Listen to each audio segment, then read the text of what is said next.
এই সংসারে দুই ধরনের মানুষ দেখা যায়, এক সরল, দুই জটিল। এবার এই যে সরল ব্যক্তি থাকে তাদের এই সমাজ দুর্বল মনে করে। এমনিতে দেখতে গেলে জলও সরল, বায়ুও সরল। ওনারা যেদিকে চাইবেন প্রবাহিত হতে পারেন, এনাদের যে আকার দেবেন সেটাই ধারণ করবেন। কিন্তু এরা বাস্তব রূপ ধারণ করলে তখন কি হয়? এই জল এমন এক ধারায় পরিণত হয় যে অনেক বড় বড় পাথরকে খণ্ডিত করে দিতে পারে। এই বায়ু এমন এক চক্রবাতে পরিণত হয় যা সংসারে বিনাশ ডেকে আনে। তাই যে ব্যক্তি সরল, তার সরলতাকে সম্মান করুন, তাকে সম্মান করুন, তাকে ভালোবাসা দিন। আর আমার সাথে ভালোবেসে বলুন, রাধা রাধা। আপনি নিশ্চয়ই কখনো অনুভব করেছেন, যদি কোনো নির্মল ব্যক্তির কাছে গিয়ে বসেন তাহলে মনে নির্মল অনুভূতি হয়, এই মন শান্ত হয়ে যায়। সেইখানেই কোনো দুশ্চরিত্র মানুষের কাছে গিয়ে বসলে এই মন বিচলিত হয়ে যায়। কারণটা কি? কারণ যে ব্যক্তি নির্মল মনের, তিনি সবার মধ্যে নির্মলতা ছড়িয়ে দেন। আমাদের অন্তরে যা থাকে আমরা সেটাই সবার মধ্যে বিতরণ করি। যদি আপনি এই সংসারে শুভ বোধ ছড়িয়ে দিতে চান, তাহলে প্রথমে শুভ গ্রহণ করুন, তা অর্জন করুন। এই সংসারে জ্ঞানের শক্তি লাভ করুন, আর সেই জ্ঞানের শক্তি সংসারে বিতরণ করুন। শান্তি এবং সন্তোষ প্রদান করুন।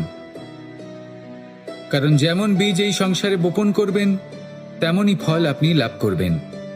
যেমন দেবেন তেমন ফিরেও পাবেন।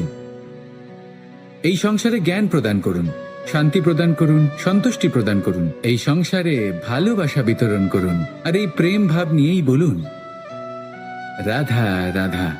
যদি আমি কোনো বনে যাই, কোনো নির্জন বনে, সেই বনের বিষয়ে, সেই পথের বিষয়ে, গাছপালার বিষয়ে, পশুপক্ষীর বিষয়ে আমার যদি কোনো জ্ঞান না থাকে, সেই বনের ক্ষুদ্র থেকে ক্ষুদ্রতর অংশের বিষয়ে যদি আমার কোনো জ্ঞান না থাকে, তাহলে হতেই পারে সেই বনে কোথাও আমি হারিয়ে যাব। হয়তো এমনভাবে হারিয়ে যাব কোনোদিনও বাইরেই বেরোতে পারবো না। তাই সেই বনের বিষয়ে জ্ঞান লাভ করা আবশ্যক। এটাই হলো শিক্ষা। জীবনে বেশিরভাগ মানুষই কেন অসফল হন? ওনারা একটা লক্ষ্য স্থির করেন, কিন্তু সেই পথের বিষয়ে তারা পর্যাপ্ত জ্ঞান অর্জন করেন না। সেই পথে কি বিপদ আসতে পারে প্রত্যেকটা পৃষ্ঠার জ্ঞান তাদের নেই, আর সেই জন্যই তারা অসফল হন। আপনি জীবনে যখনই কোনো লক্ষ্য স্থির করবেন, কোনো লক্ষ্য সাধন করবেন, পরিকল্পনার সাথে সেই পথে অগ্রসর হন।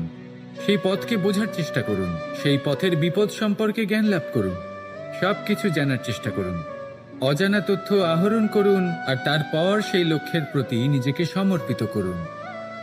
তবেই আপনি সাফল্য লাভ করবেন। আর এই মন প্রসন্ন হয়ে বলবে, রাধা রাধা। কখনো কোনো বাগানের কোনো বৃক্ষকে দেখেছেন, যেখানে সুগন্ধি ফুল থাকে, রসালো ফল থাকে, তখন মন প্রফুল্ল হয়ে ওঠে। মন থেকে সেই বৃক্ষের প্রতি ভালোবাসা জন্মায়। কিন্তু যিনি বাগানের মালিক, শুধুমাত্র তিনিই জানেন যে কিভাবে এই বৃক্ষকে আগলে রাখতে হয়, কিভাবে তার পরিচর্যা করলে এতে সুন্দর সুগন্ধি ফুল হবে, রসালো ফল হবে। কখনো কখনো প্রয়োজনের থেকে বেশি রোদ পেলে এই বৃক্ষগুলি শুকিয়ে যায়। প্রয়োজনের থেকে কম রোদ পেলেও এই বৃক্ষ কিন্তু শুকিয়ে যায়। প্রয়োজনের থেকে কম জল যদি পায়, এই বৃক্ষ শুকিয়ে যেতে পারে।